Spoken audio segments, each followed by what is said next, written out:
Hello guys, ilipat kami na naman ng bahay. Pangatlong bahay na nililipatan namin. Kasi marami nang umalis sa aming hotel dahil nga sa bukod sa mababa ang sahod, 33 NIS ang per hour, yung iba nag-increase na, kami ganun pa rin. Bugbugan ng trabaho sa hotel. Napilitan nang umalis ang mga kasama kong iba at lumipat na sa ibang hotel. Yung iba nasa 5-star na. Anyway, nag-iimpake na naman ang inyong vlogger. Dahil kailangan konti lang ang dalang gamit ko sa lilipatan ko. Ayan. Yan ang aming kapalaran ni Trey. Magpalipat-lipat. Baka sa susunod namin yung ikatong lipat, may ika-4 na namang lipat. Ano yan? Tawag dapat na. Yung lipat na yun, wala na dapat sa hotel.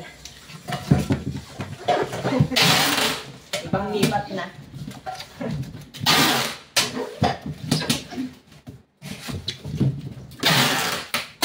Diba? Hindi biro ang trabaho namin dito. Umupo ako kasi sumasakit ang aking mga binti. Dahil nga overwork kami, nakakaramdam na kami ng mga sakit-sakit sa paa. Para kaming dumadating ang time yung pakaramdam namin eh, para kami mga bihag. Bihag. Ayan. Sabi nga ng kasama ko, kailan daw ako papasok.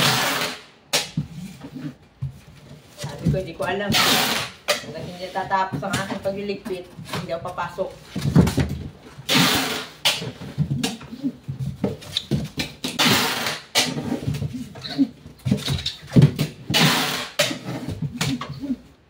Okay, bye-bye. Thank you for watching.